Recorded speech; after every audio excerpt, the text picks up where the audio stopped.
Hey, and welcome back to Game Talk. I'm your host, Evan Mion, and today I'm joined by Connor Hey guys. and Michael. Uh, And today I kind of wanted to do something a little different and sort of reflect on the past decade of gaming. We are now in 2020, which is sort of hard to believe. And 2010 through 2019 was a pretty monumental decade in gaming, I would say. And I would even go as far as to say that gaming's like almost entirely unrecognizable from a lot of the big things that were happening in 2010 versus what's happening today. So I just kind of wanted to celebrate our past decade in video games and sort of go through our top five games slash gaming experiences of the past decade. So I guess I'll start off the list with some honorable mentions. This list was very hard to make, and it took a lot of reflection and consideration to narrow this down to five things. So here's what got the cut for me, and I'll briefly go into each one just to Wait, this is give what some got cut or what Yeah. made the cut? This is what got cut. So these are my honorable mentions. So first honorable mention, Pokemon Go. So Pokemon Go was Really? definitely a non-traditional gaming Really? experience. But for me, the big reason this game is on the list is that one summer when that game came out and the entire world just became enraptured with Pokemon. Like you'd walk outside and see people catching Pokemon pretty much anywhere. And my Oh yeah, entire you couldn't if you walked out of a Walmart carrying your phone, people were gonna tell you where the Pokemon was hiding inside Walmart. Like they would just yeah. assume. Yeah, it was I'd never seen anything like that before. And my entire friend group was sort of obsessed with this game as well, and we'd, all form raiding groups and go and fight gyms and catch Pokemon together, and it was honestly really, really memorable. And it's definitely the most non-traditional game I have on my list, but I definitely wanted to give it a shout out because it was a special experience. Another honorable mention, The Last of Us. Uh, don't really feel like I need to explain myself here, but it set a benchmark in narrative storytelling in games, in my opinion. And Naughty Dog is sort of just the masters at what they do, and in my opinion, one of the best studios in the world. Uh, Another honorable mention, the years of 2017 and 2018. I feel like those 2 years together were just like an insane 1-2 punch, in which we got some of the best games ever made. Legend of Zelda: Breath of the Wild, Super Mario Odyssey. We got all sorts of insane PS4 exclusives like Horizon Zero Dawn, God of War, Spider-Man. And that's just off the top of my head. I just vividly remember that time period as being exceptional for gaming. Let's see. Another one, Journey, is it was originally released on PS3. It was an indie game, and it was very brief, like under 2 hour game, and it really sort of emotionally resonated with me. Um, it's all about a simple journey to the top of a mountain with a light on it, and a lot of the story, if you want to call it that, in the game is left up to the interpretation of the player, but it's filled with beautiful visuals and gorgeous music and very cool use of asynchronous multiplayer that was very uncommon at the time, and that's why that's on my list here. Civilization. So I guess that includes five and six. I got into Civilization freshman year of college, and it completely sucked me in, and I haven't really played a strategy game like it since. And the ones I have played, I always find myself going back to Civilization. I've spent hundreds and hundreds of hours across Civ 5 and 6, and it really has the ability to eat my time unlike any other game. Yeah, that's the kind of game that can stop you from getting your degree. Yeah, it's a miracle I did. Oops. No, I blame Gmod for that one. So I'm thinking, and I think I think those are all of my honorable mentions. So Connor, do you have any honorable mentions? Yeah, I got quite a few. In no particular order. Rocket League. The only game that's ever interested me, like, on an esports level, and just a brilliant idea, a good developer, just super clean game, not very complicated, just car soccer. And I've put hundreds of hours into it. Nier Automata kind of raised the bar on what, like, a AAA game could do for me, narrative-wise. Like, I it still just, gotta play that game. yeah, it really, it's not like anything else I've ever played, really. Like, the twists and turns, the Sonic Adventure style storytelling, but done better. Like, seeing the game from two different characters' perspectives, and those perspectives actually matter instead of seeing the same cutscene a dozen times. Just an amazing game overall. Shovel Knight kind of raised the bar for all indie games. Very Uh, true. Yeah. just an amazing game. It actually, I wasn't into retro games until Shovel Knight, and now, I collect retro games. Like, it just made me look back on an entire different age of gaming. Castlevania, Mega Man, all that. And those are some of my favorite games now, and I kind of have Shovel Knight to thank for that.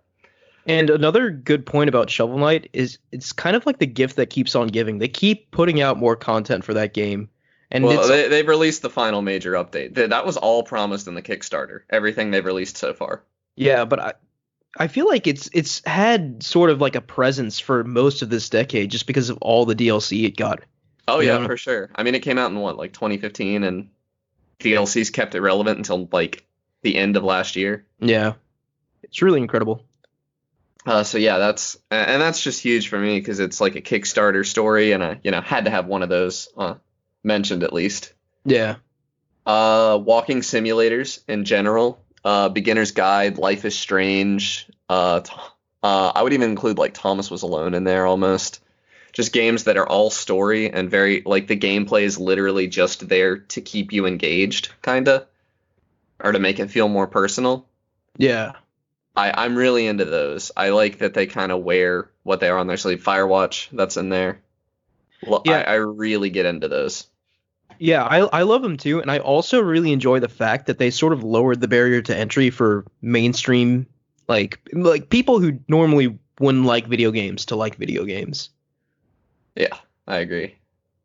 Creation kit games. By that I mean, and this was kind of new last decade. That's like Little Big Planet 1, 2, 3. I'm pretty sure Little Big Planet 1 was the 2010s. Now I'm second guessing myself, but also Mario Maker. Ah, damn. Little Big Planet 1 was 2008. Still, they really came into their own, in the 2010s with Mario Maker especially. And like Dreams, which I guess wasn't technically out until 2020, but the alpha was available in 2019. Yeah. And that's like the natural conclusion of creation type games is to make a game engine and put it on the PS4. Well, yeah, I was gonna say that Dreams is almost like the evolution of that concept. Yeah, going into So- 2020. Yeah, excited to see So, what it'll do for this decade. Yeah, I agree. And then I gotta say, Beat Saber. It's just all there. It's just an amazing game. Proof of concept for VR. It's a system seller. And virtual reality, while it's not really coming to its own in the 2010s. It did start off, and Beat Saber's a pretty good start. Yeah. And I do think that if we have one of these in 2030 reflecting on this decade, we'll talk a lot about VR, I think. I agree. I'm willing to make that bet.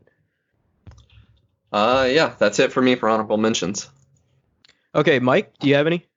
I think my honorable mention, I have one. It has to be parkour games and the general like death and semi-revival of survival games. Because you had games like Subnautica that came out post that survival game boon with like DayZ and everything that were still a survival game, but they threw you in a new place. Yeah, they really figured out how to do it right. Like Yeah. it wasn't enough to just make an environment. You had to tell a story, and like it wasn't enough to just dump you in the woods anymore. Yeah. And Subnautica kind of evolved through that. Subnautica, The Long Dark, Yeah. Games where the survival is more of a, oh, hey, here's a unique situation. Now you're stuck on a raft, or now you're in the middle of an ocean. Have fun. Yeah, I really want to play Subnautica. That's still kind of like on my list. It's very good. It's very good. Okay.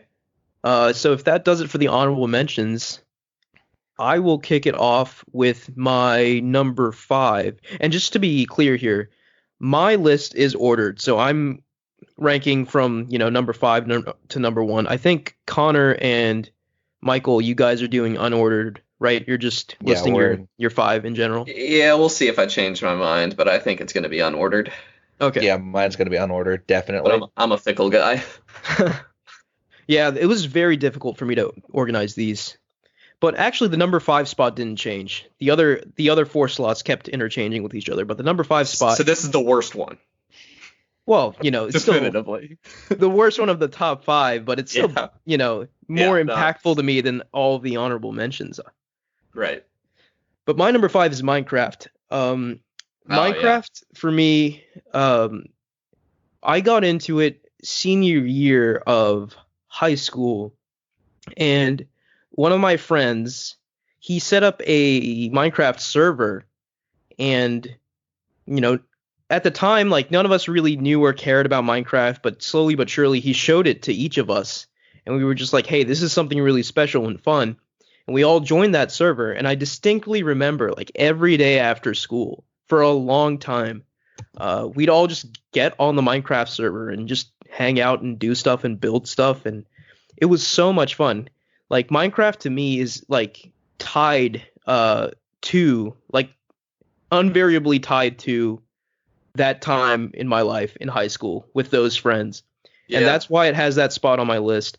Yeah, I mean, I can't imagine you could find somebody that doesn't have, like, an important Minecraft story. Yeah. And, like, still to this day, sometimes I think about that Minecraft server because, it probably is inaccessible anymore, even if he spun it up on his laptop, because, like, I think you have to have all the updates or whatever. Yeah. You can't, play unless it's, like, some sort of, like, third-party bootleg Minecraft. No, you can return to old updates of Minecraft. Oh, really? That's awesome. Yeah, you can Yeah, go I all have, the way back. I have all of my friends and mine servers. I've saved the worlds all this time because they're too nostalgic for me. I can't throw them away. Yeah, that's awesome. I actually, the public server I played on for a while, they reset their world like once every couple months, and I saved my favorites locally so that I could still hang out in them because they're just, I mean, that was like middle school, high school for me. I think 8th grade going into high school, and like, I couldn't throw that away. That's too meaningful for me. How'd you save a world from a community server? I knew the guy, and I don't remember if I asked him for it or if he just posted them. Because he didn't want people to be upset that he was resetting the world, so he would just make the world file available at the end. Yeah. But yeah, I still to this day sometimes think that maybe I should reach out to my friend Mason who had the private server and just be like, hey, maybe we could try and spin that back up just for nostalgia's sake to go back, because like that really sort of that world now is sort of like a monument to that time in my life, and that's really why I put that on as number 5 on my list. Yeah, I feel you. Now I'm feeling a hole in my list not having Minecraft on it, but I'm not gonna change it. Yeah, no going back now. No. But yeah, I'm sure like you guys have similar Minecraft stories. Like you said, everyone has to. Oh my god, yeah. I remember when the update, when I started playing it, multiplayer wasn't really functional. You could neither fight enemies nor fight other players. Like there was just no damage. The servers didn't do it. Mm-hmm. And I remember knowing that the update that added damage was coming out and getting together. I was on this server with people I didn't know, but a couple of my friends from school were on there too. And we stockpiled weapons and stuff, thinking that like everybody was going to start fighting the moment that violence was a possibility. Yeah. Like we thought all the other players were going to come after us. So we were stockpiling everything we could, thinking it would matter. And then of course, obviously that didn't happen, but. All right, Connor, what's your number 5? And are you ranking or not? I'm not gonna rank. Okay. My number 5, it's got to be Undertale. Undertale just kind of, no game has ever made me feel what Undertale has, and I know it's a pretty, like, that's, I don't know. It's not a very underground game. Everybody knows Undertale. Everybody's played it, and everybody's felt that, you know? Yeah. It's just such a journey. You know, to this day, I've not had the gall to do a genocide run. I just couldn't do it Hmm. because, you know, you actually fall in love with those characters so much. Yeah. And it's crazy to me what he was able to accomplish with such like a sort of minimalist style. Yeah, it's minimalist in every way you can imagine, and it's such, and I think that just adds to how much of a masterpiece it is. Yeah. You know, he did exactly what he had to do to make that game what it is, and it's perfect. I wouldn't change a thing about it. Yeah, I mean, it's not, you know, it's not as open-ended as Minecraft. I don't have a story about that game or anything, but yeah, it's one of Right. those games that you can't stop thinking about for a long time. Yeah, and I would definitely put it in like the elite. Like if we were to do a top 5 indie games of all time, that'd definitely be in that echelon. My top 5 games of all time and top 5 indie games of all time would be pretty similar. Oh, really? That's funny. Yeah. See, that's why I love talking about this kind of stuff because, you know, we all have such like gaming in general has become so broad. We can all have completely different top 5 lists but still understand and respect, you know, each other's choices. Yeah. All right, Mike, what's your number 5? These are in no particular order, but I feel like my number 5 is going to be the revival of 3D platformers in Oh, yeah. the middle Nice. end of the decade. With Yooka-Laylee coming through, which I crowdfunded a little. I do too. That was enjoyable. I actually haven't finished it yet. Really? Don't hate me. I feel like they sort of I don't know. I enjoyed it, but I feel like it didn't bring back the same magic as like Banjo. Like I feel I like hope they Oh, do no. it. it I hope could they have do a been better. sequel. Because Yooka-Laylee and the Impossible Layer is very fun. Yeah, it's a different game. It's a 2D platform. Yeah. Yeah, it's a totally different game, but it proves that they're not like. It's not incompetence that was the problem with Yooka-Laylee. They just didn't get it. I don't know. I don't know what the problem was. I don't know if it was like a team Yeah. like flow issue or a cooperation issue, but I think they could get past it if they tried again. You know, I think they could make an even better game. Yeah, I Yeah. certainly feel like they're capable. But like what did that nostalgia for me was actually Hat in Time. Like Oh, when I yeah. started up Hat in Time and just everything felt so familiar yet so different, and I'm really glad that I actually decided to play that game. Yeah, that game is Granted, stellar. I it gotta was play it. this year, but it came out last year, so I'll count it. It didn't that's- come out last year. It came out. It came out the same year as Yooka-Laylee. Yeah, and I actually played it a little bit before Super Mario Odyssey came out, and I remember playing it and thinking like not being totally convinced that Super Mario Odyssey could be as good as A Hat in Time. Yeah. Like that's how good A Hat in Time was to me. I didn't think Nintendo could top them. And then Nintendo being Nintendo put out Odyssey, which is one of the greatest 3D platformers ever. Yeah. Just casually, you know, like yeah, I Yeah. really feel like if it was ever in question that the 3D platformer was back, even up to that point with Odyssey, I feel like it's back. You know, Yeah, you it's can't back, have yeah. like a game of that quality be that good and not say that the genre is like dead. I gotta say though, A Hat in Time does stand tall next to Super Mario Odyssey. Yeah, that's what I hear. Gosh, I Yeah. need to play it. There's so many games to play and not enough time. Let's move on to number 4 then. My number 4 is Persona 4 Golden. So I really, for the longest time, so this game I think came out in 2012 on the Vita, and I only played it like in what, I want to say 2017, 2016, around that time. I'd only ever heard good things about Persona, but I didn't really know anything about it. I knew it was a JRPG, and that was about it. But after, you know, constantly hearing from like outlets and things like Persona 4 or Persona 4, Persona's excellent, I said, you know what, whatever. I think I got it for free on PlayStation Plus, or it was either free or I paid like $5 or something ridiculously low for it.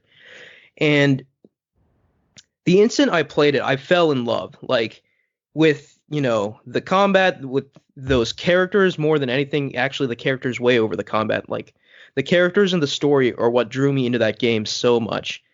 And more than anything, that game, it created a weird sense of like home/community for me, even though it's a completely single player game. But I think that's just due to how the characters in the story were written. Yeah, for And sure. I and haven't played Persona 4, but Persona 5 gives me that same feeling. yeah, and that's a great point. Like Persona 5 carries those feelings over really well. But for some reason, maybe because I played Persona 4 was my first Persona game, I can't ever in my heart put Persona 5 over Persona 4. Like Persona 4 to me is, I think, one of the greatest video games ever made. And I think the highest praise I can give it is when I got near the end of the game and you could tell that the story was winding down, and I started to feel like I was going to miss my friends, which is a really weird and corny thing to say, but I felt that when playing Persona. Because like Wow. it follows like a high school kid who moves to a new town, doesn't know anyone, has to start basically from scratch, making new friends and like have a life. And at the end of the game, the kid leaves the town. And it really created such like a melancholic feeling for me beating the game. Like the ending's happy, don't get me wrong, but like it's so bittersweet in knowing that like there was this time in this kid's life where he had formed like these beautiful friendships and had this amazing adventure with his friends, and like that's gone now, and it'll only live on through like his memory. It's almost, to me, it feels kind of like an amazing trip over the summer you had or something like that when you were a kid. And like when it's over, you sort of know that like that was perfect, but like I don't think I can ever capture that feeling again, but I'll always remember it. Does that make sense? Oh yeah, Like that's the definitely. sort of feeling that game conveyed to me, and that's why I put it at number 4. That's an incredible game. Persona's an incredible series. It just, yeah. Have you put- I have mean, you- Persona 5, I can't stand turn-based combat. Yeah. It bores me to tears. But Persona 5 still was like, almost on my runner-up list. So like that game was at a huge disadvantage with me from the get-go. Yeah. But I'm it's curious so to see good. if you ever decide to play Persona 4. I wonder how you'll feel about it, because I feel like, I don't know, I feel like a big part of why I love Persona 4 over Persona 5 is because it was my first Persona game. Since Persona 5 is your first, I wonder if, your opinion on Persona 4 won't be as hot. It's just curious to find out. We'll see. Yeah. All right, Connor, what's your number 4? My number 4, I changed my mind. I think mine is going to be ordered. Okay. So Undertale, and next has got to be The Legend of Zelda Breath of the Wild. Ooh, at number 4, spicy. Yeah, I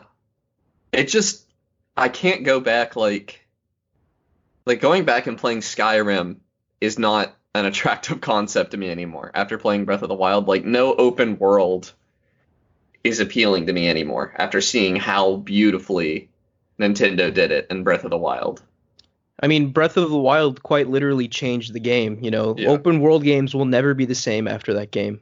Like it has probably more moments that actually like took my breath away than any other game in recent memory. And it's also the only game in recent memory that I've like, I don't know, this is partially just because of the way my life's gone, but I got to sit down. I was still in college and it was like spring break or something, and I got to sit down and like hammer this game out in a week, like play a couple hundred hours of it, Yeah. Not a couple hundred hours, but a lot of it, Just, finish it. And I guess I can't say 100% of it. I didn't find all the Korok seeds, but I found every shrine, which is not something I would typically do in a game. Yeah. Yeah, I mean, bought the you're, DLC. you're a sane person, so you didn't find every seed. Yeah. I found quite a few. And it's a game I've played through it twice. One of those times I found all the shrines. But it was and this isn't something I do very often, but it was so good that I bought it on the Wii U, and then I later bought it again on the Switch because I just Wow. it was that good, I was willing to pay, and I paid $60 for it both times. See, like, I feel like I'm discovering something about myself just, going through this list with you guys. And Breath of the Wild, to me, I fully understand why it would be on anyone's top 5 list. It's one of the greatest games ever made. We've said that over and over again, and it's true. Like, it's a seminal game in history. But for some reason, Breath of the Wild is not on my list. And Really? and the See, reason I for thought that, we were gonna have this one in common. the reason for that, I think, is because I can recognize it as a 10 out of 10 masterpiece game, but it didn't resonate with me, if that makes sense. Like, I don't know. The past two picks, at least on my list, had like an impact on my life sort of outside of just being a really good video game. And Breath of the Wild to me was just like a perfect video game, but Yeah, that's why it's so you know low what I on my mean? list, I think, is because it didn't change the way I look at the world, you know? Yeah, and I But mean, it is I don't want it to is sound like one of a those games like I take as a game developer, I take a step back and I'm like, I'm not gonna make something that good. Like I yeah, can't even I wouldn't even know where to start. Like yeah.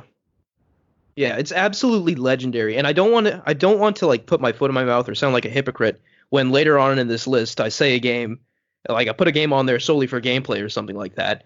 But, you know, I think, you know, if maybe Breath of the Wild, like we said for Breath of the Wild 2, if they actually incorporate like a really good, story with meaningful dungeons and stuff, I think maybe that could be has more of a potential to be on like my top five of a decade I than Breath mean, of the Wild. the best Zelda story ever told is not a meaningful story. Like That's true, yeah. yeah, I Zelda's don't see more that about happening. But just I do think it'll playing. be another game that is a masterclass on Yeah. open world. But But yeah, imagine if Zelda games actually did have really good stories though. They'd literally just be the best games ever. Like, you know what I mean? oh yeah, they'd be unstoppable. But yeah, Undertale touched me more, like touched my life Yeah. more than Breath of the Wild did. But Breath of the Wild is just goodness, just Yeah, and just I love thinking about the implications it'll have for open world games going forward.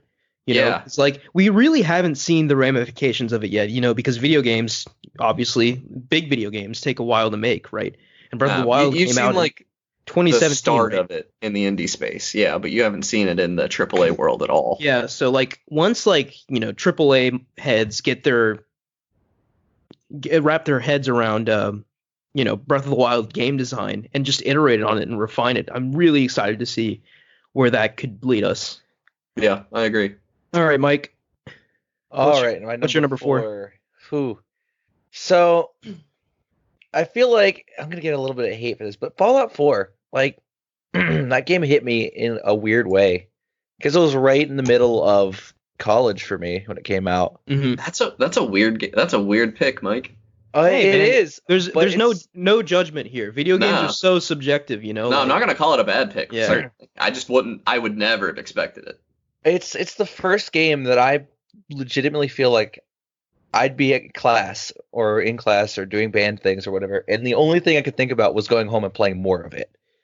Like I was putting 5-6 hours into that game over the course every day for weeks.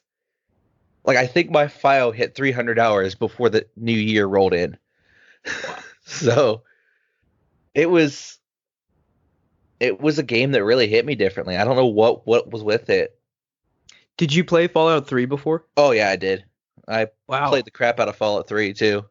Because I would think, from my perspective at least, I feel like Fallout 3 is the one that could really has the potential to hit someone. And then Fallout 4, to me at least, was just more of Fallout 3. Yeah, I played a lot of New Vegas, but I never wanted to go home and play more New Vegas. It was just kind of there for me to pick up. Also, Fallout 3 was 2008, so if you're picking a Yeah. Fallout game for the 2010s, Yeah, Right. I could have picked New Vegas, but I was playing on an unpatched Xbox version, and that wasn't a good first experience. Oh gosh, That yeah. game was awful. An unpatched Bethesda game. Oh yeah. Hellspawn. no, Fallout 3 was up there, but that was 2008, so I can't count it. But I can count Fallout 4, so Yeah. Awesome. See, I don't have anything to say. I've never played a Fallout game. Oh wow, really? Well, I've touched New Vegas and I hated it. That's why I've never played a Fallout game. But Well, New Vegas is very dissimilar to 3 and 4. yeah, so- I don't have meaningful opinions about it. I just didn't get into it. I spent a lot of time in the building system in Fallout 4 too. That's what really got me, is that a lot of my time and a lot of my levels were building things. Like I just go build a settlement and then leave, do something else, and then go back and build the settlement some more. Yeah, I think base building is a very 2010s thing that is All started by Minecraft, I would say. and it's such a meaningful mechanic for people. Like your home base is so much.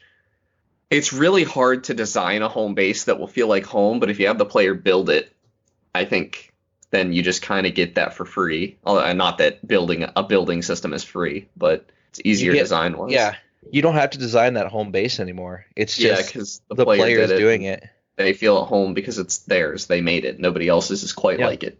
They put all the effort into that, so it feels more rewarding to go back to it. Yeah. Well, is that back to you, Amit? Yeah, I guess so. All right, my number 3, and this is the first one that sort of deviates from being an individual game. But my number 3 is actually a time period. Fall 2011. Oh, yeah. So yeah.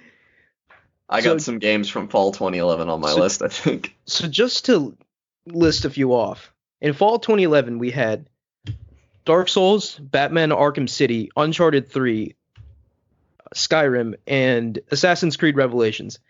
And all of those games for me were like top tier games. But more than that, I remember earlier that year, just excitedly talking to my friends about, guys, November this year, November is going to be crazy, you know?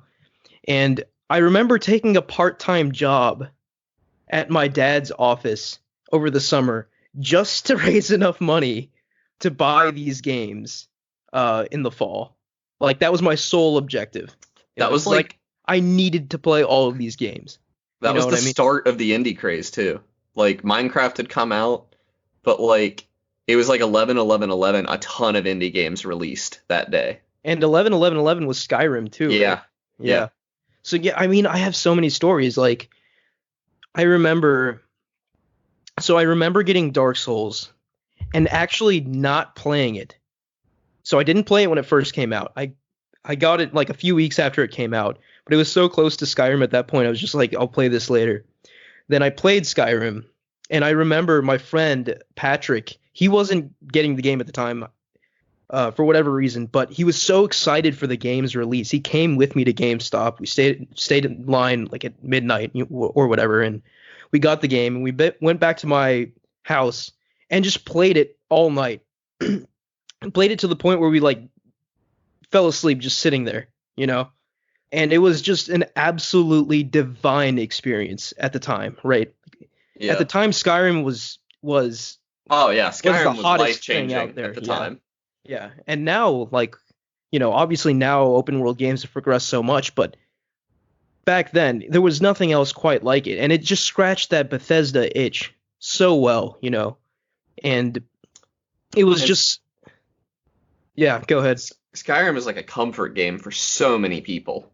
To this day, even, you know. Yeah. Oh yeah, I mean they're still releasing it. And yeah, and so yeah, and that's just one small part of what made Fall 2011 so special to me. And then after Skyrim, I tried Dark Souls, not really knowing what to expect, and then just completely falling in love with it. And then obviously we had Batman Arkham City, which, you know, widely regarded as the best game in that series. And a lot of my friends who weren't really even into gaming got this Batman Arkham City game just because it was because, you know, everyone loves Batman, and this game got insane reviews. So that was a big talking point amongst me and my friends for the longest time. And then Assassin's Creed Revelations, I was a huge Assassin's Creed fan, and I still am, but, you know, back then even more so. And this being touted as the end of Ezio's story and tying back into Altair's story, like, I was all over this game. I was so looking forward to it, and it definitely, I don't think it was as good as Brotherhood or 2, but from a story perspective, it definitely delivered, and it definitely gave me the sort of closure I wanted for Ezio's story arc.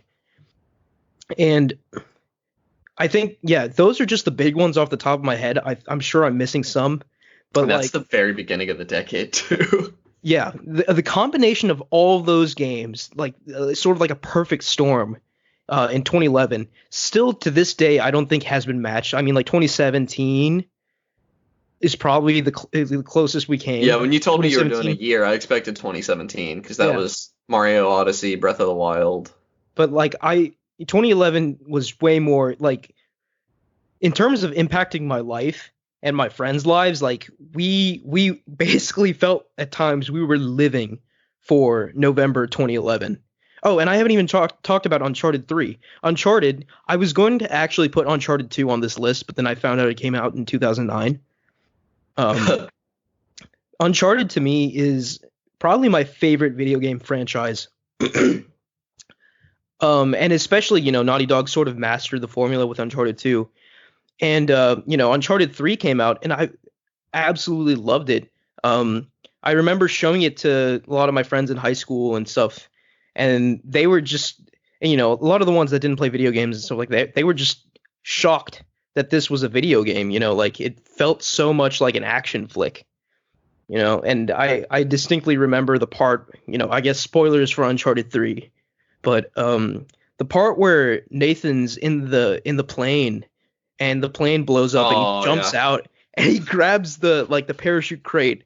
We were like, I remember just like screaming with my friends because we couldn't believe what was happening on the screen. I have replayed that level so many times. Yeah. It's probably the best cinematic playable cinematic sequence in gaming of all time.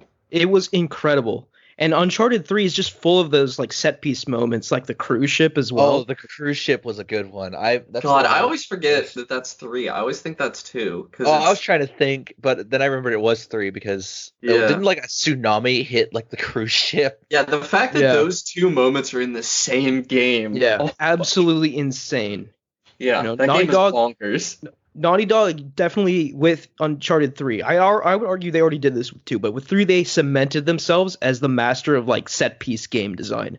Yeah, nobody does it like they do. Yeah. So yeah, those Square Enix tries with Tomb Raider and they do pretty good, but it's respectable, but like Naughty Dog's on another level. Yeah. But yeah, those I think I listed 5 games are why Fall 2011 is number 3 on my list. So, Ahmed, you chomped a bit of my flavor, because my number 3 is just Dark Souls, which did come out in fall of 2011. Yeah. But that game is just, I don't even know how to explain it. Like, no, I get you. Falling into the lore, the way that you look at cycles in that game and breaking the cycle, and not just to me, but I know so many people that Dark Souls has been a meaningful game, like a metaphor for depression, an act of perseverance, and the game's, you can even see where the game's not finished, and it still feels just amazing, like the whole way through for me. Yeah. And it's mostly the first game, but really it's the whole trilogy. Even Dark Souls 2, I liked. It's not the best game in the world, but I liked it, and it did its own thing, which I can respect. Whereas Dark Souls 3 really leans on Dark Souls 1 a lot, in my opinion. But they're all 3 just stellar games, and the first one you beat is the best feeling. I had a friend who thought Dark Souls 2 was the better between Dark Souls 1 and 2 for a while, and I really think that was just because once you've learned how to play Dark Souls, you know how to play Dark Souls, and it really doesn't hit the same way. To beat it, the feeling of accomplishment isn't as huge. Yeah. Because when you beat your first Dark Souls game, that's the biggest feeling of accomplishment I've had playing a video game, period. Yeah, there's nothing else that comes sure close. It was possible. And especially and I think that carries through in the narrative too. Because in Dark Souls 1, Gwyn's the only one who's linked the fire before you, You're not even sure that, of course you know that you can because it's a video game and that's what you do, but you don't even know that, it's possible for some random undead to stroll up and link the fire. Isn't that the domain of a god? That you're going to go in and fight your way into? But then, Dark Souls 2 and 3, you're linking the fire again. It's been done before. I felt like it's what you are supposed to do. It wasn't this huge insurmountable thing. So Dark Souls 1 really just is a feeling unlike any other in gaming I've ever had. And the lore, the difficulty runs so deep that they make it difficult to even understand what's going on. Yeah, and no, that's part of the allure of the game too. Like not just the insane boss battles and the feeling of overcoming impossibility, but like the story. It's like you're an archaeologist, right? Yeah, the story is the most important part of Dark Souls you to me. to uncover. You know, it's there Yeah. for you to uncover, and if you don't want to uncover it, you go through the whole thing not really knowing what's going on. But if you dig a little deeper, you'll find an insane, epic story spanning eons, generations, you know, filled with kingdoms and like eldritch beings and like cosmic horror and, you know, like all these things in these Souls games. And like that's definitely a huge allure of it, I think. Yeah, Miyazaki's just a genius. Yeah, I can't even I could go on about Dark Souls for hours, but Yeah. the story is just so important to me. I love that world so much, and I really hope they put it to rest and don't keep making them, which is a weird take maybe, but Dark Souls 3 had a satisfying conclusion. I don't want to link the fire again. I've done Yeah. it enough times, you But know. I do think that even if they put out a 4 and a 5 and a 6 and a 7 or you know, etc., Oh, they'll all be I amazing. think they'll all be amazing, but I don't think that'll impact how just staggeringly monumental Dark Souls 1 is. Oh yeah, that'll no. always Nothing be can I mean, One if of Dark the Souls 2 most can't bring down Dark influential, Souls yeah, 1. one of the most influential games of all time. It Yeah. spawned a genre, for Yeah, it God's did. sake, you know? Yeah, I mean the Souls like I mean people are still It calling stuff spawned the a Dark genre Souls in the of 2010s, you know? Like, Yeah. it shows that we're not done yet, you know? Like, I mean Zelda how often clearly do was you invent inspired. a new genre of movie, you know? Yeah. Like I mean you can even see like inspiration from Dark Souls and Breath of the Wild. Like Yeah. in the combat and even in some of the storytelling.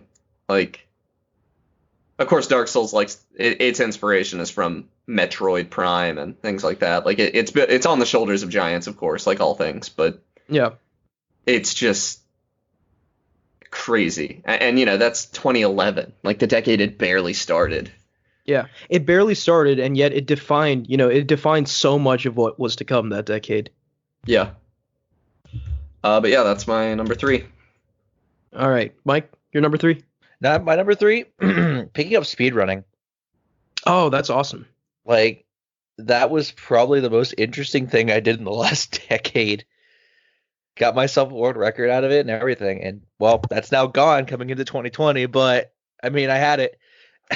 Get it Yeah, back. that's unreal. I myself like casually speedrunning games just to see if I can get close, you know?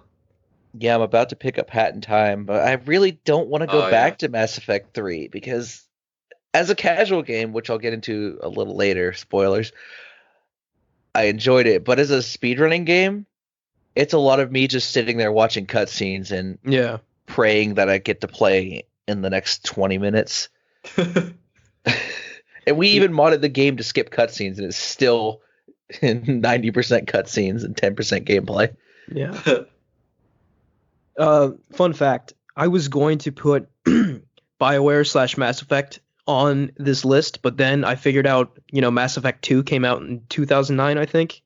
Mm. Which, you know, I wanted to put Mass Effect 3 on the list, but it wouldn't feel right without the whole trilogy. But in any case, we can go back to speedrunning. Yeah, no, speedrunning is just a really interesting thing, and I feel like anyone can do it if they just want to work at it. Yeah, I Like, mean, some of the it's stuff one you of can those do things- speedrunning is not hard.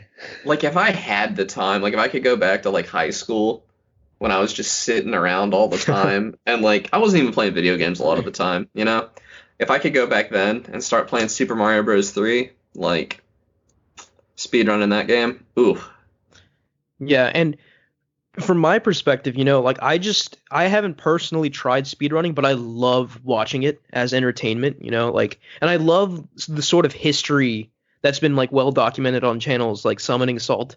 Oh yeah. What was the first games done quick? The first games done quick was actually 10 years ago. Okay. So 2010? Yep, 2010. So that's a 2010s thing. Yeah.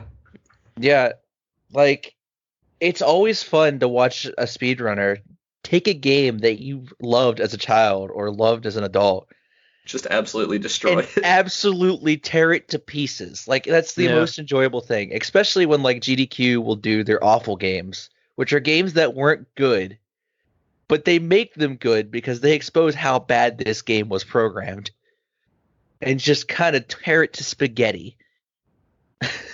Like, And another thing, you know, it's just so cool watching like the absolute perfection on display. Like, these speedrunners can get to the point of like such efficiency where like if they miss an input and like get a second delay, that's the entire run nuked because like you'll never be able to make that time up. yeah. Yeah. It's just crazy the level of perfection required out of like the top in speedrunning. It's also like the record will be like, oh, this can't be broken anymore. Look at like Ocarina of Time. Oh yeah. At 13 minutes is the minimum it can go, and then someone finds an exploit that allows them to access a warp menu, and now it's down to 9 minutes. Like, that's nuts. Yeah. It's also funny how, I mean, this isn't all games, but speedrunners find stuff like this. Like, they dissect a game until it's not fun anymore. Like the Yeah. Ocarina of Time speedrun is unwatchably boring now. Like, it's Yeah. so stupid. But I love it still. Like, it's fun to watch once, but I would never want to watch somebody grinding out Ocarina of Time speedruns. It depends on the run. Like, that's why there's subcategories that pop up. Right, Is when yeah, someone so gets that it bored stays fun. of like any percent. Because you look at another Zelda game, Link to the Past, the any percent run is like, don't quote me here, it's like 3 minutes. Really. Yeah, I'm gonna Yeah, check so that. like, real yeah, quick. that's not fun to watch anymore. That's why it's good to have these other categories. Like 120 star Super Mario 64 is so fun to watch for me. Hold on, no major glitches. Oh yeah, major glitches is 1 minute 31 seconds to beat A Link to the Past? Link to the Past with That's major insane. glitches. Yeah, It's- speedrunners are really something. It's like Yeah, there's Pokemon's any percent is a 000 in game time. Like that's crazy. Are you saying the world record for Pokemon is no time at all? It's less Pokemon than Red, a yeah. minute. Yeah, because Pokemon Red only counts in minutes, so So it's like 30 seconds. it's gotta be less than, it's 29 seconds or less. Yeah. That's disgusting. How's that even possible? They do a lot of item manipulation because the game timer doesn't count when you're actively in menus. So they just manipulate their items. So the second they leave their house, they're in the Hall of Fame. See, I think the more interesting speedrunning category to me is like the actual like 100%ing or playing the game. Yeah, Where it that's why I relies like more on like 120 star. execution rather than exploiting. Yeah. There are glitches that are fun to watch. Like, I don't mind watching people like in a 120 star speedrun in Super Mario 64, they like go straight to the first Bowser fight usually. But they go back and do those stars, you know? Like, Any it's fun percent to is see. also enjoyable to watch, honestly. Yeah, it's fun. Yeah, I mean, they're all fun in their own way, but this is just my preference. I like to see the superhuman, like doing the same stuff I would have done, but way better, instead of Yeah. doing something totally different from what I know from my playthrough. And I'll be honest, like, watching speedruns has changed the way I play games a lot of the time. Like, I've games that I liked as a kid, like some of the easier speedrun stuff that skips a part of the game I didn't like that much, I'll incorporate it into when I play it now so that I don't have to do that anymore. Solid pick. That's why, like, again, I love the different perspectives here because I never would have even thought of speedrunning, but it is such a huge part of, gaming and my enjoyment of games as well. Because, like, I often, watch these Summoning Salt videos and Yeah. look at these world record completions. So, yeah. You ready to move on? Number 2. Yeah. Number 2. All right, we're getting into the heat. The highest echelon. The highest echelon. Yeah, so this one was okay. So 1 and 2 were very hard for me to place. But I ended up for number 2 going with God of War. So The PS4 one? yeah. Okay. I Yeah, need- because the other one wasn't 2010s, yeah. I need to spin a little story for this one. And so let me just back up a little bit. God of War 3, I think, came out in 2010. And when I got that game, it was the first God of War I ever played.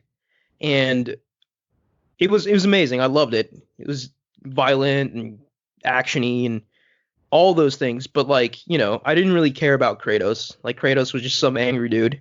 who killed everyone, like literally everyone, and that was basically the story of God of War 3. I do distinctly remember, however, the intro to God of War 3 being one of the single most epic sequences I've ever seen put to game, like still. Like I distinctly remember replaying the intro of God of War 3 over and over again in front of different friends just to blow their minds. Like, and I remember one of my friends, Thomas, like coming over to my house and seeing like the God of War 3 intro being played, and he was like, "Hey, what movie is this? It looks really cool." I was like, "Son, this is a video game, and I'm actually playing right now." It just sort of blew his mind. But yeah, all that being said, God of War, awesome action game. Didn't really care about the story or characters or Kratos at all. Fast forward to 2017, right? Sony's E3 press conference.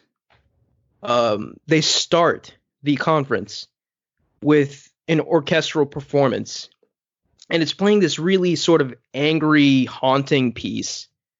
This like slow plodding, but like you can tell it's angry, like, and it really just sort of screamed God of War.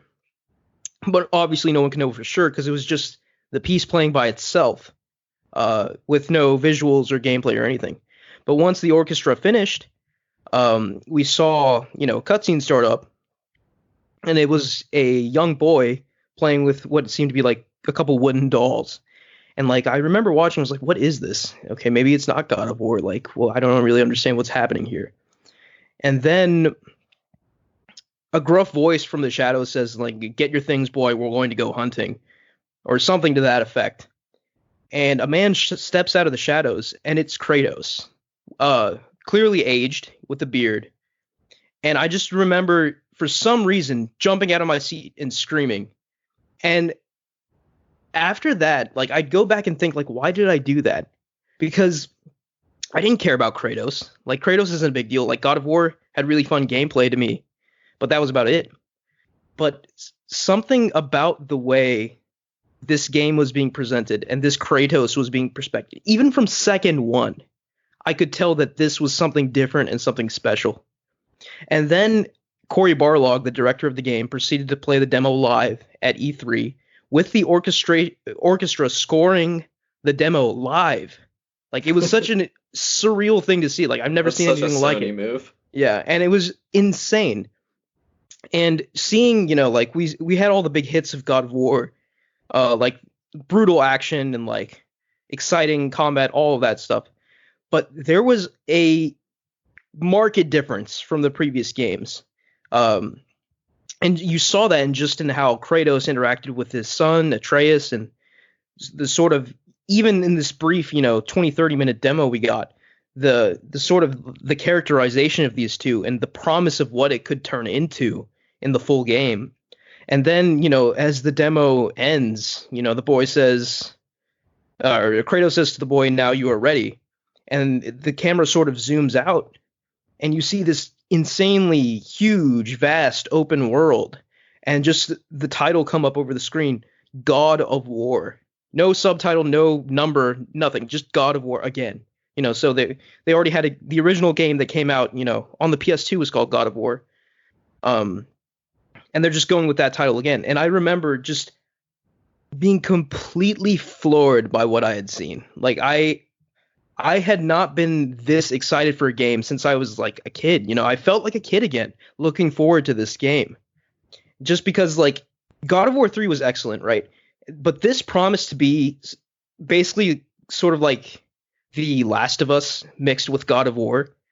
And the reason I put God of War on this list instead of The Last of Us was because after finally playing it, it was a very rare case of it completely lived up to the hype I had for it and then some. And playing it and seeing Kratos bond with his son, similar to how Joel bonds with Ellie, overarching, the theme is very similar. A hesitant father figure bonds with their child, or in The Last of Us's case, surrogate child. And, ultimately that pays off at the end with a very emotionally fulfilling conclusion. But where God of War took it one step further for me was that it somehow managed to recontextualize the previous games and gave more meaning to them.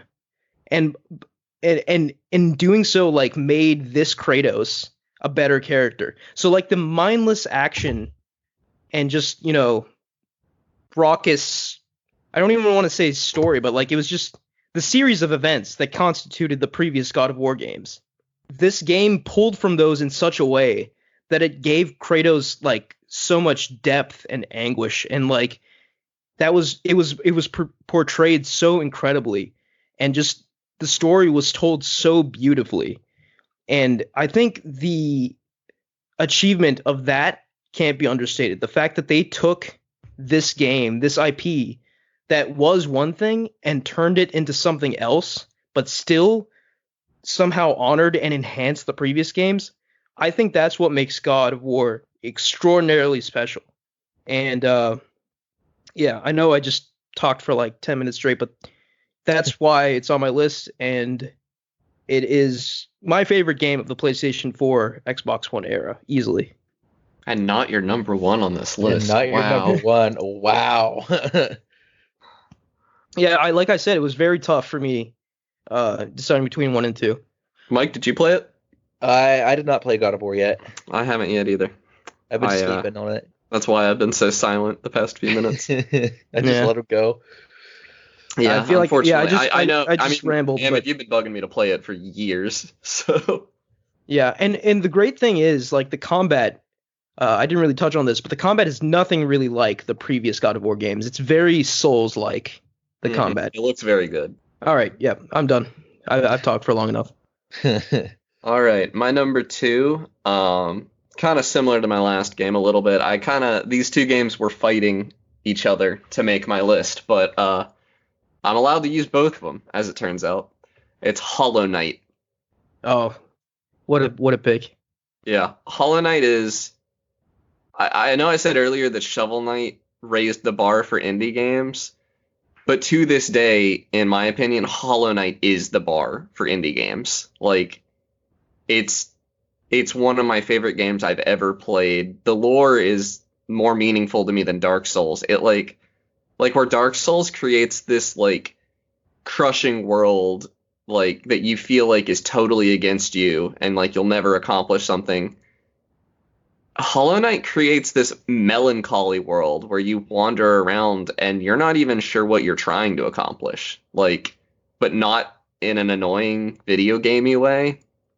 In like an introspective, like solemn way. And like you follow these adorable bug characters and fight these epic bosses, and like, I mean, it's one of those.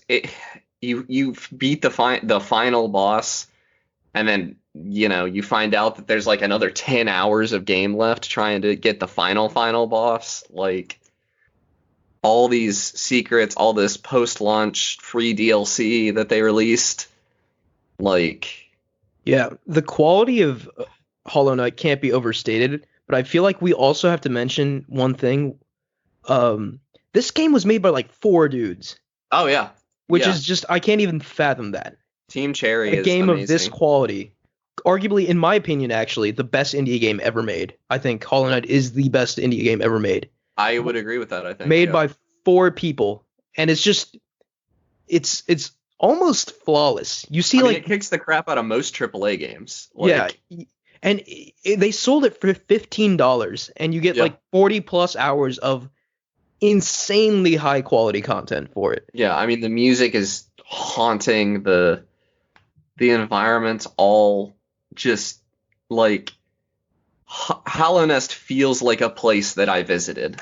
Like, when I boot that game up, I feel like I'm visiting a place. And I feel that way about a lot of games I played as a kid, but this is a game I played in college, like as an adult. Like, yeah. It's an amazing game. And it just Hollow Knight Silksong is one of my most anticipated games right now. Easily. Like, yeah. Same. I just want more of it. Like, it ended and it had a satisfying ending, but at the same time, I'm just starving for more because like I've played a lot of Metroidvanias. Hollow Knight is by far my favorite Metroidvania. Like after playing Hollow Knight, looking at everything else, they don't. Super Metroid compares, but it's the only one that even comes close. Which is crazy, like Yeah. it did it better than the thing that invented the genre. Yeah. And like going back, Hollow Knight is sort of like Breath of the Wild in that it makes it hard to go back and play other Metroidvanias because it set the bar so high that these others just don't seem as good anymore. It's just incredible what they managed to do. And I don't know. It's one of those few games that like it's rare that a game is that long and I still want to go back and replay it. Same with Breath of the Wild. Like, but I do, Hollow Knight is just incredible. And like the stuff they do, like making you draw your own map sort of by exploring, and like you have to use up a power-up slot to even make your character show up on that map. Like Yeah. just the level of decision making. Nier Automata did a lot of similar stuff. Like the level of decision making that they make you do is just something else. It's an incredible game. And also, I'm sure you already touched on it, but just the world design and the way it all like leads into each other. Yeah, like the way the design of a world hadn't impressed me. Like that was the most impressed I've been with a world design since Dark Souls, the original Dark Souls. Yeah, and it definitely does it better than any of the other Dark Souls games. Yeah, I would say that too. Like just the fact that like when the moment when you find out why it's raining in the City of Tears is just incredible to me. Yeah, that's Like- crazy. Yeah. And like finding out who the Hollow Knight is, finding out who you are, finding out who everyone in this world is. I mean, you can play through the whole game and not know who the real antagonist is. Yeah, But to beat the game, you pretty much figure it out. And like you find out that you're not necessarily this force of good, in the true ending, you might right. not be that great of a thing. You could be just as dangerous as the antagonist. I mean, the story and the ancillary lore definitely takes very dark turns. Like what happens with the grubs when you finally collect all of them. I don't know if you ever saw that, but yeah, I did. it's it's disturbing, honestly. Yeah. It is. What a game. Yeah, that's another game that I, even though I never 100% Metroidvanias because I think because you're playing Metroid, I'm not having fun going around finding all these missile tanks and stuff. But Hollow Knight made it fun. Like I wanted to find every grub. Every second And also of it that was game very was enjoyable. doable. Yeah. Yeah. I didn't 100% it technically. I never beat the Pantheon of Hollow Nest. Oh yeah. Forget that. Yeah, it's like a 40-minute long boss rush with no breaks and no checkpoints. Yeah, I don't need to beat that. Ending with 2 new bosses that you've never seen before. Yeah. So yeah, I have not beaten that yet. But notice I said yet. Oh god. Because I have Narcissist. thrown myself at it. I did beat the Path of Pain, which you get literally nothing for. Oh god, that Oh scarred my me. god. That scarred me for life. Yeah. Did you beat it? Path of Pain, no. Hmm. But I did the other part. Yeah. Yeah. I beat the Path of Pain. It took me a while. Yeah, that's just I mean that's one of those games that's like tops my list if you're like, oh, like you only get one video game for the rest of time. Like Hollow Knight is one that would be a serious contender. Or like I only have $15. What should I do? It was like Oh yeah. If you Come have on. $50 and haven't played Hollow Knight, like Hollow what are Knight you is doing? easily or even worth $1 because it's on Game Pass. Hollow Knight is easily worth $60. Yeah. Like, easily. But right now, you can pay a single dollar for 3 months of Game Pass Ultimate, and you can play Hollow Knight. So do yourself a favor, listener, and please play this game. But yeah, that's my number 2. We're getting into some big heavy hitters. All right. What about you, Mike? What's your Oh man. So kind of torn here. I was gonna talk about one thing, but then I thought about it. And I'm gonna go with the rise of large player count shooters. Okay, like Planet Battle Side 2? Royales and Like, Like Planet Side 2, that's the one I was thinking. I was looking through my Oh, Steam okay. games list. I had a lot of fun, even playing that game on like a crappy laptop at 5 frames per second. Nothing else matches the scale. I had a that similar game. experience playing it on my $1,000 gaming PC at 5 frames per second. Oh gosh. It is, it's great. Like something about it just hits me every time I play it. It really is a weird experience. Like, there's so many different ways to play Planet Side 2. Yeah, Like, there are some areas of that game that are designed like a Call of Duty map, and you can go there, and there'll probably be like 10 to 16 people running around, and it plays a lot like a Call of Duty match. But then there are also like these huge bases that'll have hour-long sieges going on Yeah. at them, if not longer. hour-long sieges where you push them out, push them to another territory, and then they get enough people to push you back, and it's just a back and forth slugfest for an hour or two. And then all of a sudden, like the Air Force flies in. All these Yeah. people have been gathering resources to build ships, and The tank columns roll in, the Air Force rolls in. It's nothing can compare. It's like, describing it to people is imagine if Battlefield decided to up their player count to 300.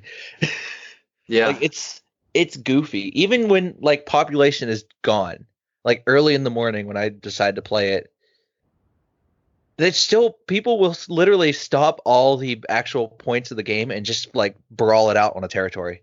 people get really serious too. Like there Yeah. are people who like have like platoons. Is that what they're called in that game instead of platoons guilds? and outfits. But like they actually Outfits. have ranks, and you actually have to like listen to your superior officer when you're playing and stuff. That They would be get outfits. really serious. I used to run up a couple outfits. That was I've never done that. It was just me and my buddy Antonio playing, and like, yeah, we would just join a random group and not be that helpful, I think, but we still had a blast. yeah. No, I even like flying up. It like the mechanical depth of some of those classes is insane. Like even flying just like a fighter jet. There's a lot you have to learn to actually be competitive in those things and not get shot down immediately. Oh yeah, I always got shot down immediately. Like you got to learn how to like J turn, hover turn, do all this crazy stuff, all these maneuvers. Yeah, that game did Dog not spoon fights- feed you. Dogfights are done in hover mode where you're just hovering at each other like a bunch of helicopters. Yeah. Is that on PS4? Is that game available? It is on PS4. I might have to play it there because I never did. Like my PC, I don't know. I guess I've upgraded since then, but it did It not runs on used to my run PC. well. Okay, it didn't used to run well. Like it was super unoptimized when it first came out. Yeah, I think they did an optimization pass when they were going to port it to PS4, which they had to do. Yeah, of course, yeah, because It finally drove them to optimize the game. what a But game. no, if you though. haven't touched PlanetSide 2, I'd recommend touching it, or at least playing it, because it's a one of a kind game. Yeah, and PlanetSide 2 for sure had to walk so that PUBG and Fortnite could run. Mm. See, this is also interesting to me because I have literally zero experience with this. But, hearing you talk about it, it's definitely got me interested. Yeah, it's a tough game to get into for sure. It has some. It's free to play, isn't it, Mike? Yeah, it is free to play. It's got some real pay to win mechanics, but I mean, every they're weapon in used that to. game is pretty much a side grade. it So felt they it definitely feel felt pay to different. win at one point. But You most can of the time, get- you the can thing get is you by can with the base get- weapons. You can get by with the base weapons, and there's nothing in the game that's like locked off from you. Yeah. You can earn everything in the game. It just might take a while.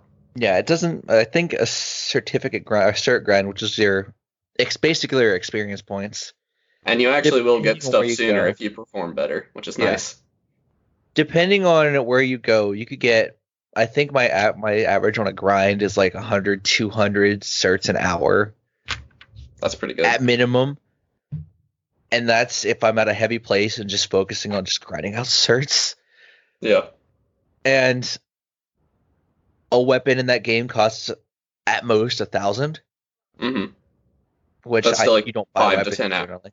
Yeah, 5 to 10 hours for a weapon. I that's- generally don't even buy weapons. I buy character upgrades because those help a lot more than getting a new weapon. Right.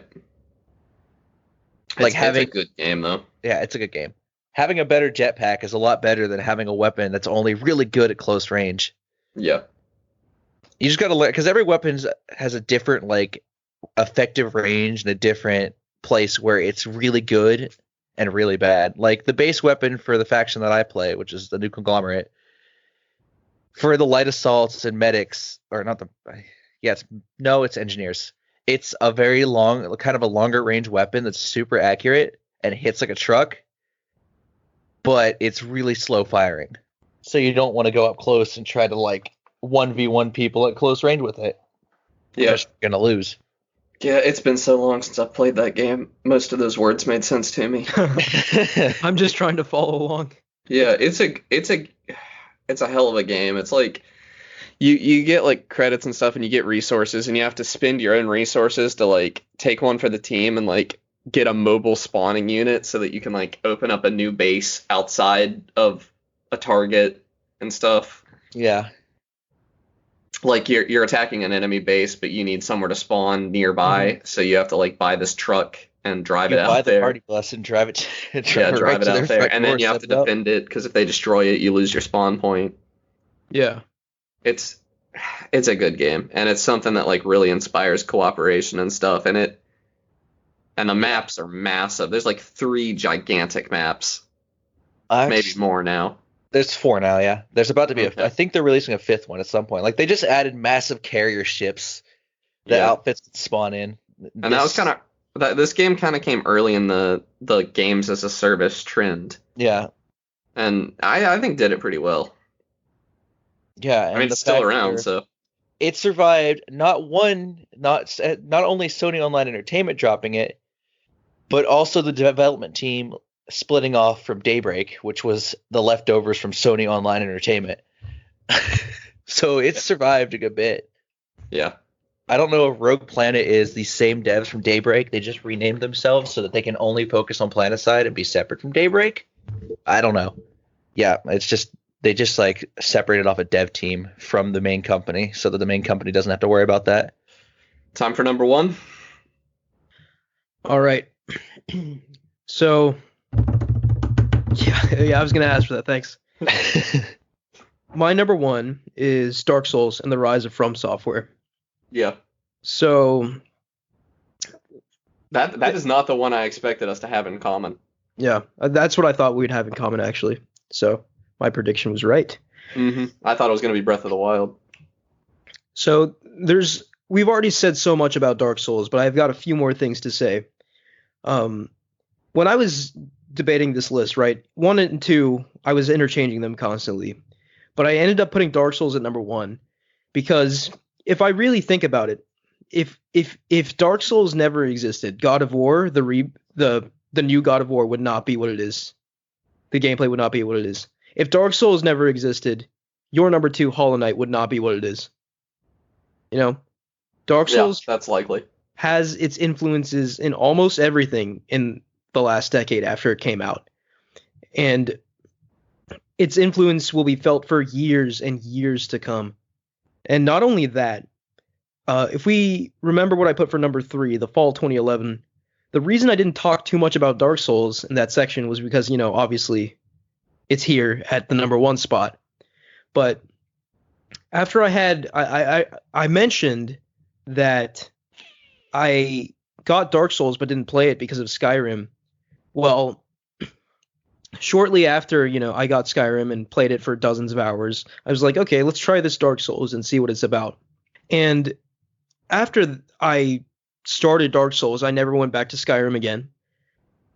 And they're completely different games, right? So there was a weird like rivalry between them around 2011. I don't think there is anymore, but there definitely was. But just playing Dark Souls, it gave me something I never even knew I wanted, and something that the gaming industry lacked a lot at that point in time, which is just the pure uncut vision of the game's creator for a AAA game, right? Like there's so many games coming out with like, okay, choose your difficulty, easy, normal, hard, very easy, whatever, you know.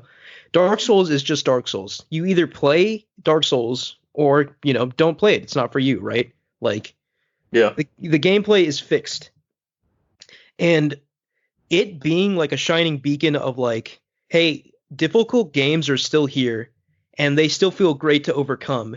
And yes, we can have the games that can cater to all audiences, but like, if you really want to test yourself and like if you want, a challenge and to feel good about yourself when you overcome that challenge, Dark Souls is here.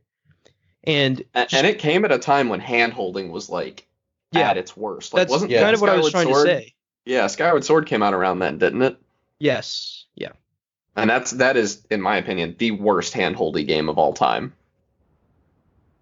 But yeah, I mean, I can vividly my gaming memories for Dark Souls are so vivid, like I can clearly remember my jaw dropping when I stepped foot into Anor Londo for the first time. Like physically my jaw dropped, like I Absolutely. couldn't believe what I was seeing.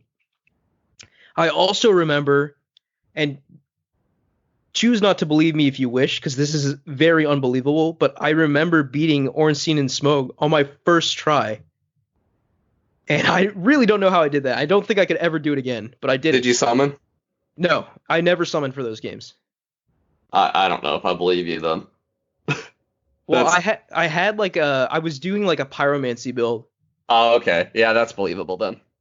Having Lordran, the world, kind of unravel itself, and just seeing how it all connected together, the world design of that world, I was just left in awe. Like I couldn't believe. Like after I finished Dark Souls, I was just like, "What did I just play?" Like And this, the fact that they this were blew comfortable, this blew Skyrim out of the water for me. A concept which I wouldn't even think was possible a couple months ago. You know? So what and would they're you so think? comfortable, like just letting you miss stuff. Like you can just not even see Ash Lake. You can playing miss that game. entire Or the, areas. the Yeah, Painted World of Ariamis. Like yeah, they're not easy to find. Like they're very obscure. Like 2 illusory walls to get to Ash Lake. yeah. But that's why I love Yeah. that about Dark Souls. Like Miyazaki is so singular in his vision. He's just like, if you don't discover it, that's fine. That's your experience. But if you dig a little deeper, there are these secrets for you to uncover. Yeah. And like I also said, the rise of some From Software is another reason why this is number one. But ultimately, it all comes back to Dark Souls. Even though Demon Souls was the first, Dark Souls was the one that changed the world. Right.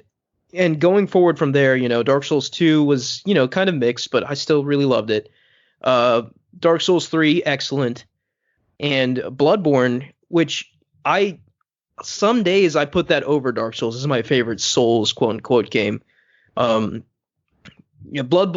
is a masterpiece in its own right, but the award has to go to Dark Souls for being the one to start it all.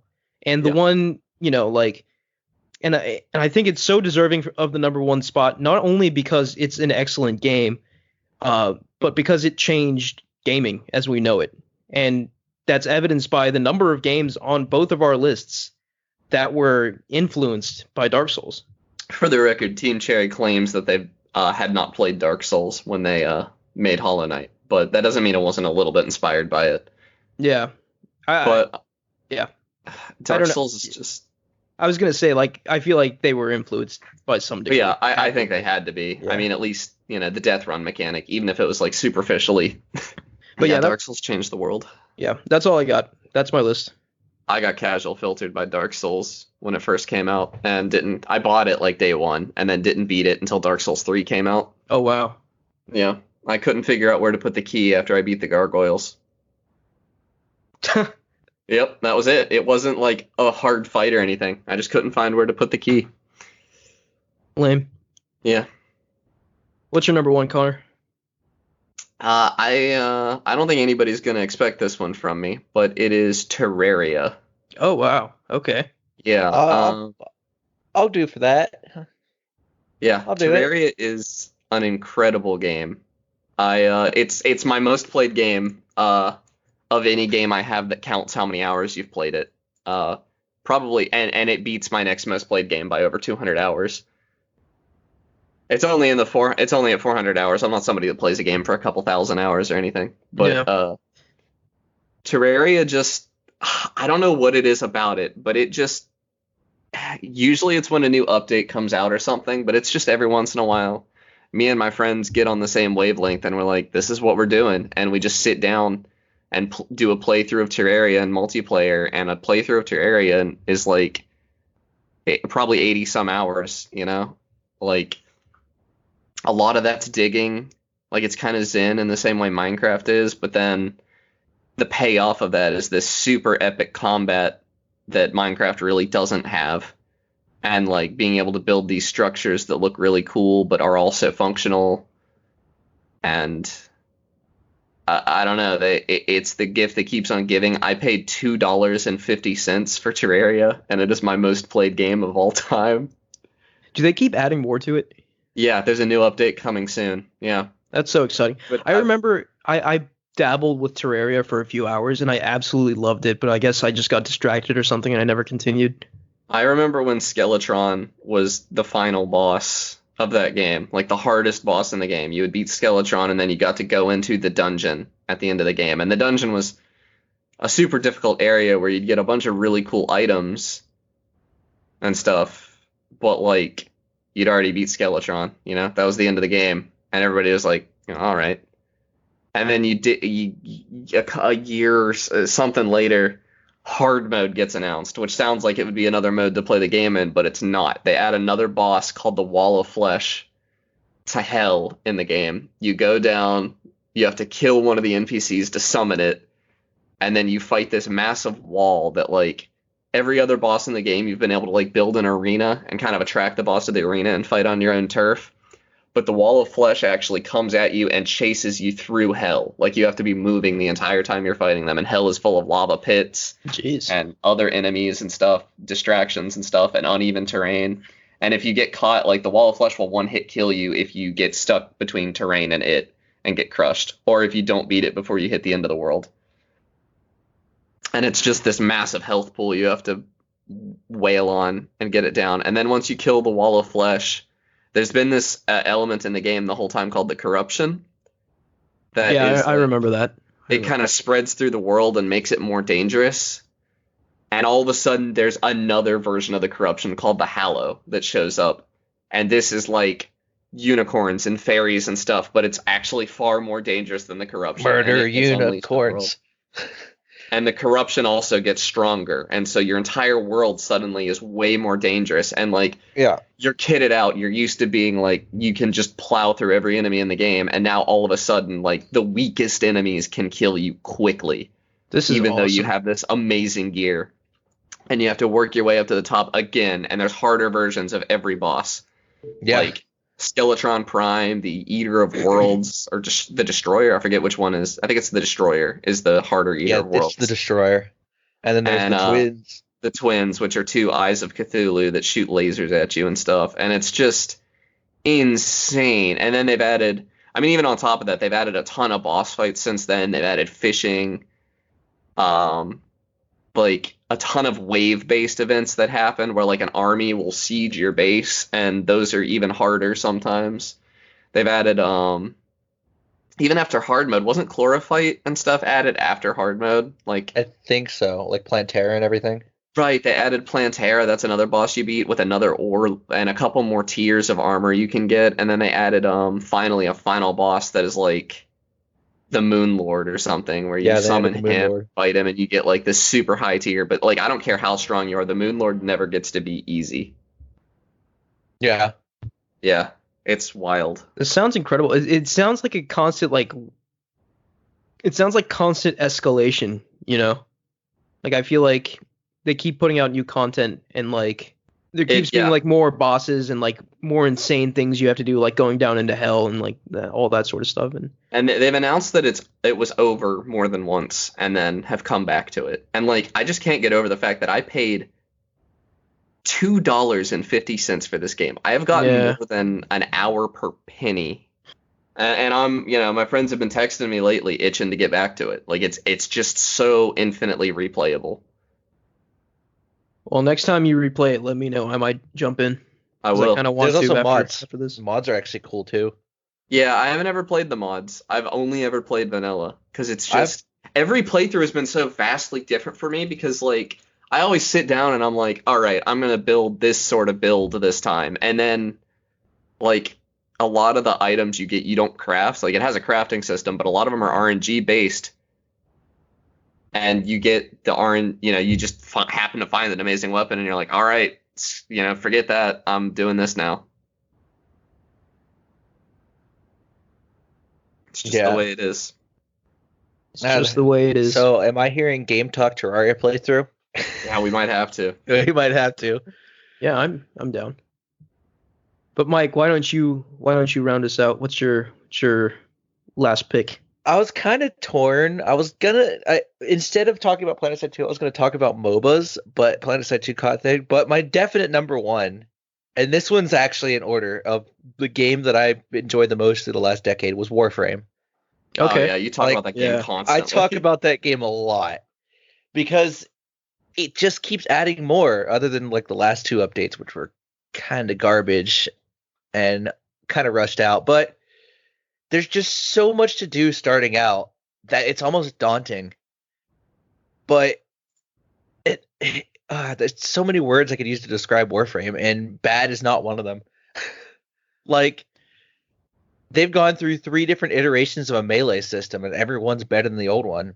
I can now like freely swap between my melee weapon and my gun way faster than you could before, because you used to have to hold down the weapon swap key to pull out your sword. Now you just press the melee key and it's out. Yeah, I've played Warframe on and off a few times, and every single time I'm just amazed because I forget about it, and it's this free-to-play game that's just unreal how polished it is. Like, yeah, it's just Destiny if Destiny was way better. Like, yeah, that's what Warframe I gotta is try to it. me. I gotta try it. What's most impressive to me is how you said like they completely stripped out and put in updated like new systems. You know, like no one really does that. You know, they just sort of iterate on their old systems. Now I say it's better than Destiny. I'm not certain it's better than Destiny 2, but it's a really good game. Okay, yeah, Destiny 1 is better than Destiny 2 in my opinion. As someone who's played both extensively, so like I can say it's definitively better than Destiny 1. Yeah. Warframe is also a game that basically is the whole reason Digital Extremes as a studio is still afloat. Like, if it wasn't for this game getting huge, they would have gone out of business years ago when this thing launched. Yeah, I feel like if we had a bigger editing budget, we should really just stitch together every time you've talked about Warframe on this show right now, because you've done it. I talk about it too much. It's not my fault. I think it's been your games I've been playing recently like 4 times. Well, that's awesome though. Like, yeah, it's just that kind of game. It's a game that pops up. Like, I'll stop playing it for a couple months, and then I'll just dive back into it to figure out what's new, and then quit playing it for another like 4 months. But it still holds a place in my heart as one of those games that I can always go back to, and it'll always be something new to find out, because they'll update it, or they'll throw out a new update, or they'll throw a new story quest in there. That's such a reassuring feeling, like knowing that this thing will be there and it'll always have something new to look forward to as well as this, you know, while simultaneously being comfort food. And that's why MapleStory is my best game of the century. Oh gosh. No. Like, there's not a lot of games you can go back to. It's like, oh, I haven't discovered everything in this game yet. Yeah. Because eventually you're going to run out of content, your Skyrims, your Witchers, your Hollow Knights. But games as a service, they're always done growing. Right, they're always growing. If done right is the key part. It's hard to do that right. There's not, like, Destiny 1, 2, Division 1 and 2, both were real bad in their first year, and Anthem too. Like, Anthem's still bad. Bad enough that they're actually redesigning the entire game.